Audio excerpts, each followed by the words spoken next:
You know, when people ask you about your resume or whatever, all of a sudden you're like, yeah. That's how I am.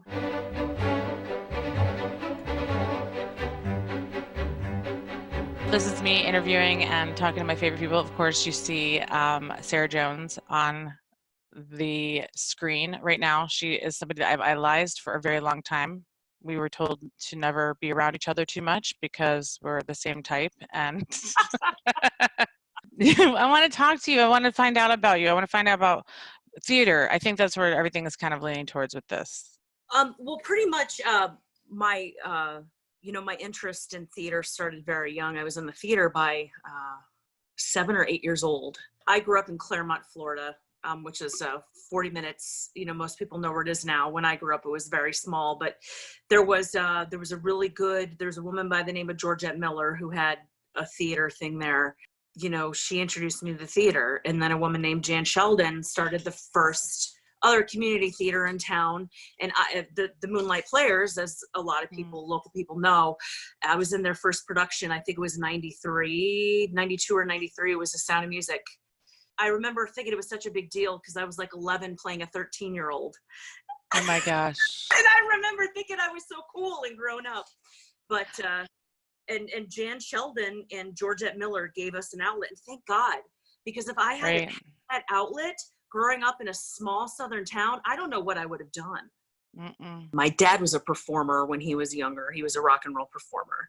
Oh, I didn't know that. There was always, there was always a lot of musical encouragement. And growing up, most kids like cartoons. You know, I was born in the very beginning of the 80s. And while kids were watching cartoons, MTV was actually just developing and becoming a thing. And actually it was really great in the 80s.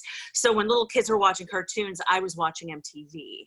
And my dad, being such a big music person, it was very, very encouraged, because like when Walk Like an Egyptian came out, we would get on the coffee table in the living room and we would walk like an Egyptian, and perform in the living room. And it was always really encouraged by my dad. And did your sister do those too with you? Like, yes.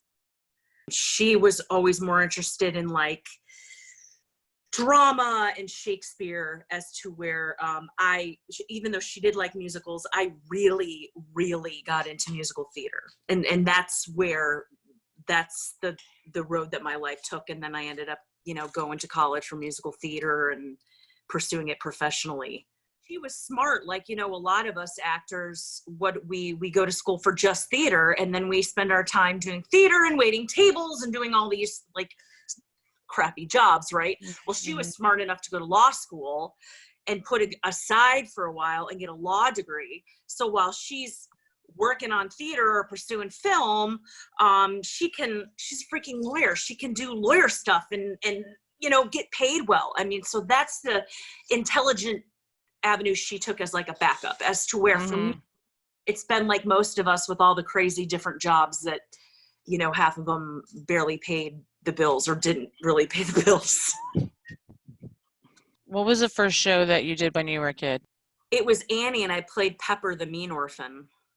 Oh, I thought you said you played Annie. No, I did not. I don't know why I would still be angry about that, but I would be angry that you got to play that and I didn't, because I always wanted to play Annie. Didn't you? She had all the songs. Yes.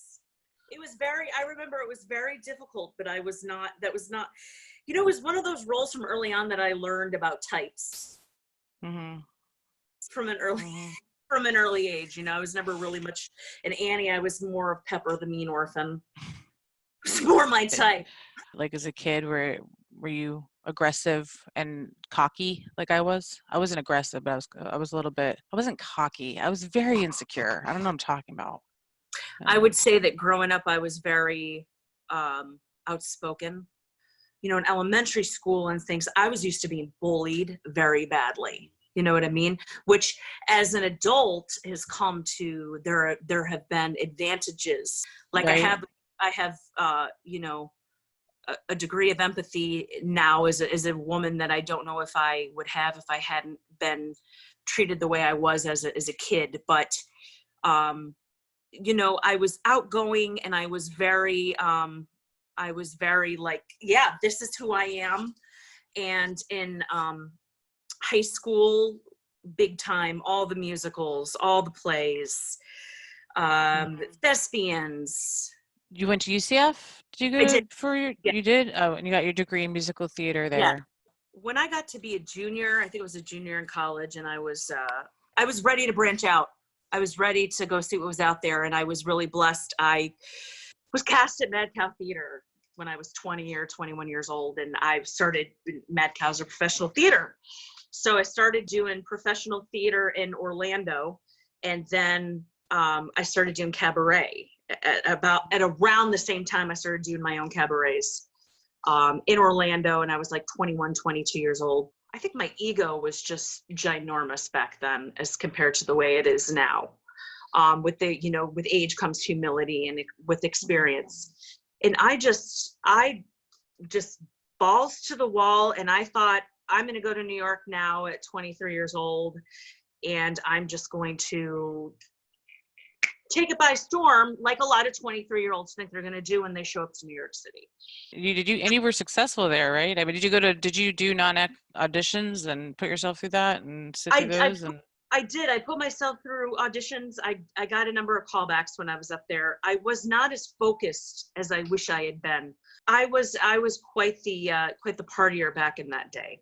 But I did cabaret up there in the clubs like Don't Tell Mamas and the Duplex, and got a little bit of a following there, and then sang rock and roll in bars and at BB King's a couple times. And yeah. So did you have a band? Did you had a band for a minute? I did, yes. Love that. I had a band. I think bands are so awesome behind you when you're singing. There's nothing better. It's so much better with a band. You were there for a minute, weren't you? You were in. I was there for almost 5 years. 5 years, right? Oof. Yeah. You were supporting yourself. Were you waitressing as well and doing the whole gamut of what we do? Waitressing. I worked in a call center for a while in Midtown. I worked for Roundabout Theater Company for a while, and their fundraising. And it's you gotta, what I would say to young people going is you have to have a solid plan, and you gotta keep a good head on your shoulders. I came back to Orlando at the very end of 2010, and I came back to my hometown, and I stayed in my hometown for 2 years, and I didn't do much theater for 2 years. And I kind of went through a time of being lost. Kind of was lost for about 2 years, and then started to get my shit together, if you will, again in about early 2013. I mean, you did a lot of cabarets and things. So did you write them? Did you co-write with them with people, or how did you do them when you were up in New York? The way that I did them in New York was I wrote them myself, and then I would have guidance, of course. And then a lot of the songs that I did were either already published, or they were songs, a couple of original things by songwriters that I knew, like friends. But I felt that there's something else I need to tell besides what I can just tell through the musical theater. The majority of the shows that I've done have been autobiographical. I've done a Stephen Sondheim cabaret that was not autobiographical. In the last... Depends on which song you picked. That's true. Well, I did it for I pretty much did it for John Ryan. Mm-hmm. I really much did the show for him because he and Eddie sat in the front and just fucking cried the whole time. I love those men. He was the one that told me about you for years. He's like, you got to meet Sara Jones. You got to meet Sara. You too. I mean, he's been a writer for my stuff for a long time, and I adore him. I think he's a little genius. He is a little geniusy.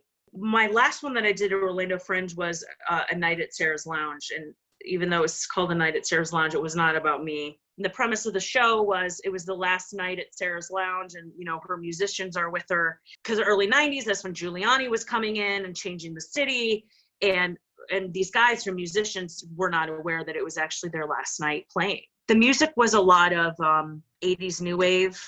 The gentleman who was a musical director was just freaking insane. There was something really special about that show. So what are some of your favorite roles that you had? Like, one of my favorite shows that I've done, I love doing Jacques Brel is Alive and Well and Living in Paris. I loved doing Grease. Where's some other? That was Rizzo. Tell me the roles, but I'm It assuming. was Rizzo. Yes, was Rizzo. Um,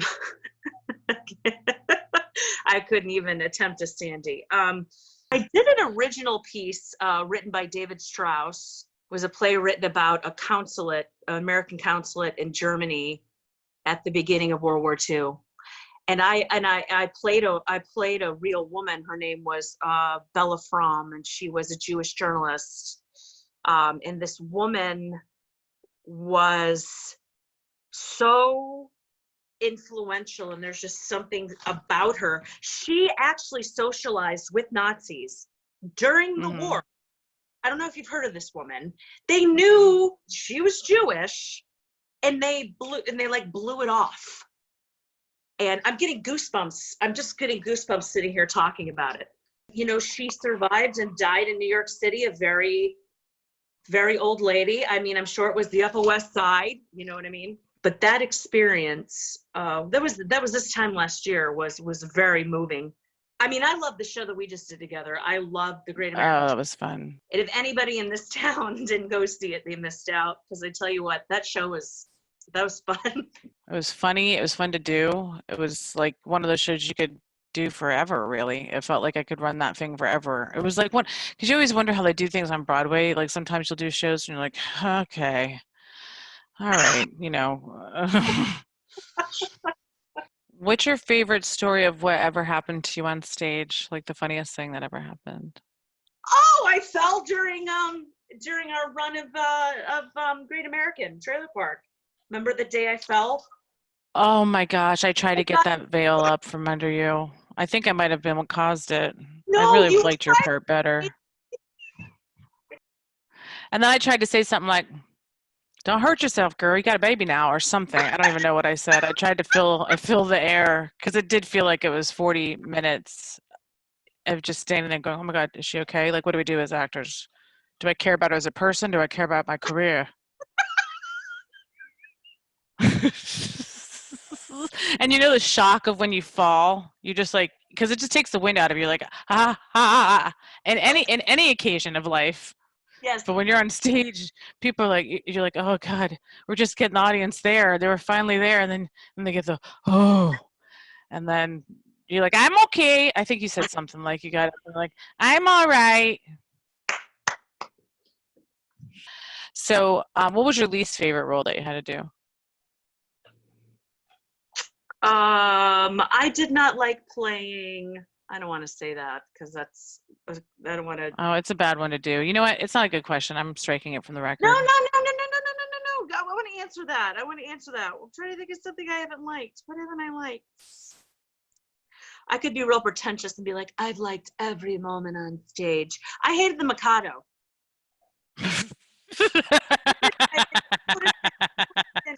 My call was 4:30 for an 8 o'clock show.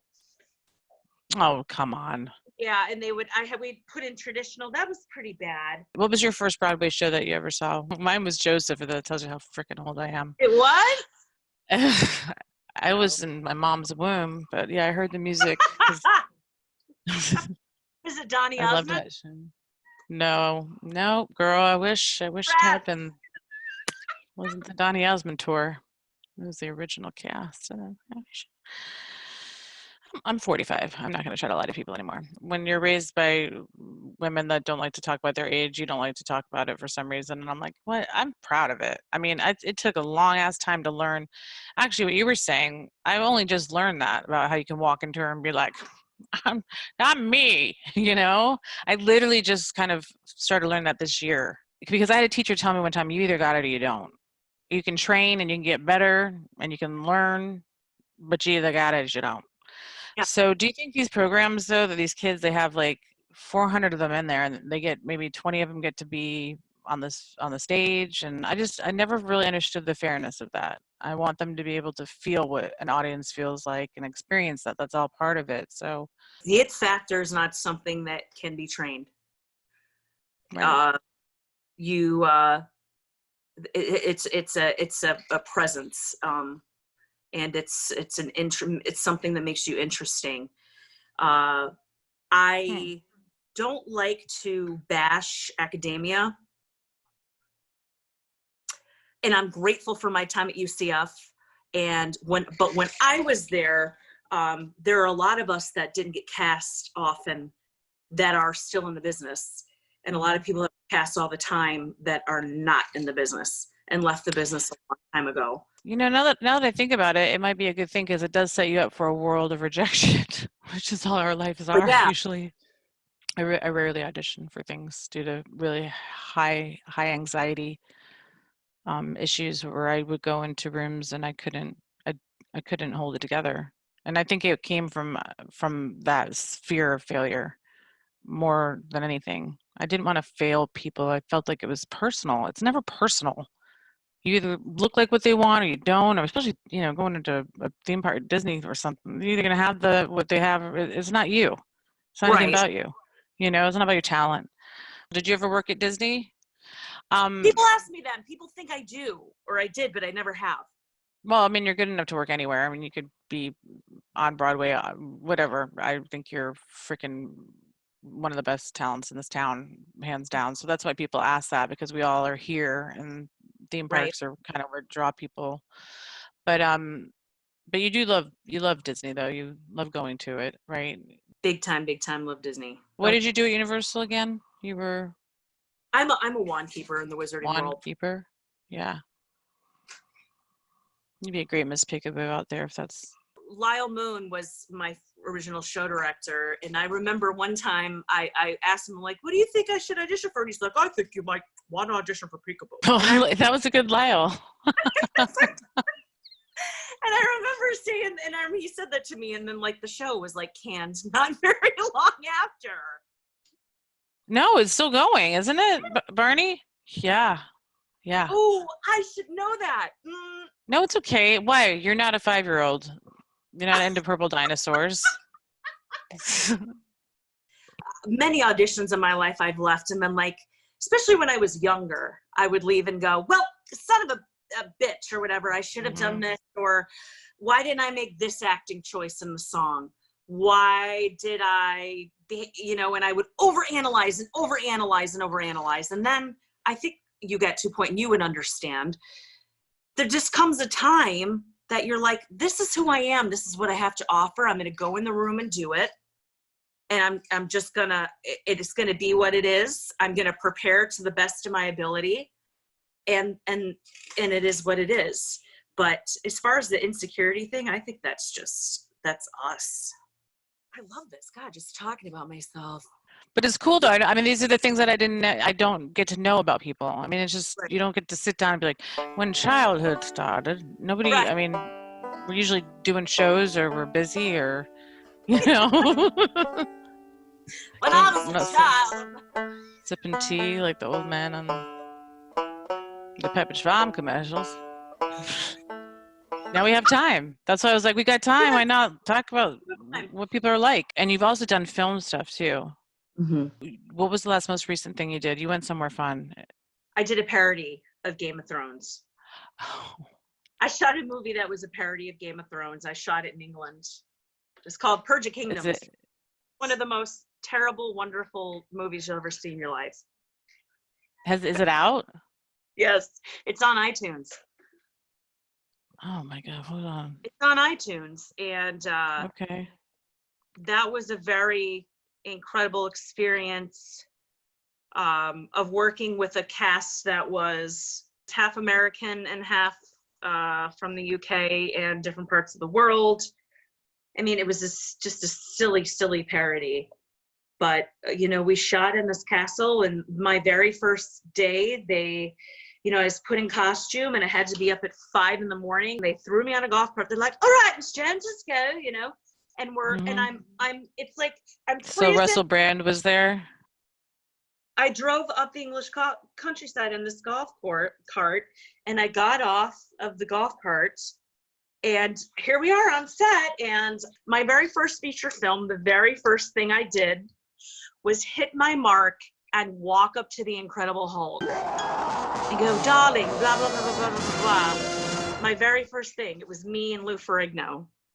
How would you even know who he is, though? Because you're a little too young to know the Incredible Hulk, Lou Ferrigno age time. Just from family. knowing who he was. Who's the most famous person you ever met? Lou Ferrigno. No. Alec Baldwin. I'm not going to ask if he was nice because he probably wasn't. It's not his fault. It's just his He was personality. He wanted to get very friendly. I was 25 years old, but that's for off the camera. Oh, wow. Okay, let me get the waiver. Sometimes we do things in life that we... Steven Tyler. Steven Tyler. Oh, okay. How did that happen? That's very different. I met both of them in New York City. Was Steve nice? Very. Film acting and theater acting are so different. And then the time that you have to sit there while you're waiting for the film, did that not get to you at all? Because I hated it. And I didn't want to ever do film ever again after I did it. And that, it's funny that you bring that up, Janine, because that's exactly why there were a lot of years that I went, ugh, film. Ugh. Because I thought about my early experience with film in my early 20s and stuff, and those days of just sitting and doing nothing all effing day. Maybe there is an art to it. I'm sure there is. I'm saying this to people that do. I hope people don't watch this and hate me after this, but commercials and I just don't like the waiting around of movies. It always felt like I want to be doing, I want to feel people around me responding right to what's happening in the live moment. And that's, I mean, you think you'll do theater the rest of your life. That's what you want to do, right? I mean, you were heck bent on going to even maybe, I think you were even thinking about going to, where were you thinking about? Were you going to go back to New York for a little bit? Yes, I will likely be back there in the couple years. For one of the main reasons is something that I like to talk about that you and I have spoken about before, was waiting around to age into your type. Right. Oh my God. Oh my God. I'm 37 and I'm like, yay, I could play my type. I'm not too young for my type. So too bad that I didn't hit New York at 35 and not 23. But you can't tell a 23-year-old anything. They know everything. But now maybe that's why they make older roles for us now. Like maybe that's why they make the age. Like we don't want to deal with the ingenues, the character actresses that are brand new. Let's just make her about 40. She can be the star of it. She doesn't have to dance that much. That's my dream. That's a dream come true. But you're right. We're aging into where like the roles are good that are written for our age. Is there anything that I didn't ask? Do you feel like I asked interesting enough things? I'm just trying to learn how to do this because I've always wanted to be like Conan. I mean, whatever. I could talk about Germany. I sang in Germany a lot. Oh yeah. Performing in Europe with like straight up Germans. What was that like? They're not on here. It was. It'll be on Janine Klein YouTube. I'm not going there. I'm kidding. That's all water under the bridge. I love Bavaria. It's incredible. It's magical. I missed it dearly. I went to a program called Music Theater Bavaria that was run by my voice teacher, Richard Owens, who passed away a year and a half ago. No, it'll be 2 years this summer. He took me to Germany when I was 18 and totally changed my life. And I went over there and sang for a number of summers. And then I went back to Music Theater Bavaria and taught acting for musical theater. I was there to coach opera singers how to act the song, because my favorite component of musical theater is acting the song. And it's the most important aspect of musical theater. And people forget that all the time. And I have a hard time sitting through musicals with bad actors.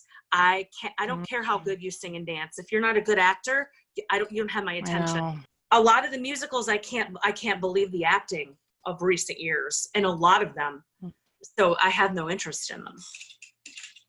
There's more to musical theater than fluff, even when it's fluff. Does that make sense? Right. Did you ever get to work with Jim Calley when you were in UCF, or was he gone? He was probably gone before he passed away. He passed away shortly after, about a year or two after he left that theater department. And I did Merrily We Roll along with him, and that's when I knew I wanted to be on stage. Oh, wow. I had lied about being the age that I was. So basically, I went to the audition for Merrily with Tommy Wooten, did not know anything about the show because it wasn't their well-known one, and auditioned for Jim. And I pretended that they didn't ask me like age or anything like that. I didn't put any of it on there, but I got cast as Mary, who's the lead woman in it. And you know that show, the premise of it, and you've got to watch the special about it that they have on TV if you can find it. It literally tells the story of how they thought this was going to be the greatest hit. The reviews were horrible. People's careers were destroyed. But when I was on the stage at UCF, and I was in the last scene of Merrily where they're all young again, and we're all in this white. We were in black when we start, and we turn to white to light with the set and everything. And it was theater survey classes that were in there. And they don't care. They're just there to get the grade, and they're like, whatever this is. And when he said the line, I think I found the woman I want to, that I'll be in love with the rest of my life, or something like this. And I could hear the audible sigh of the audience of theater survey students be like, heartbreak. I have chills now when I talk about it. That's when I knew this is like what I wanted to do for the rest of my life. The most important thing to be is easy to work with. That is what I have learned in my career so far. Being easy to work with will get you work, and it'll keep you working. I want to be in a theater. I want the lights to go down, and I want that feeling back more than anything, where I can just escape into that world. And we're going to get there. We're going to get back there soon. And I love you.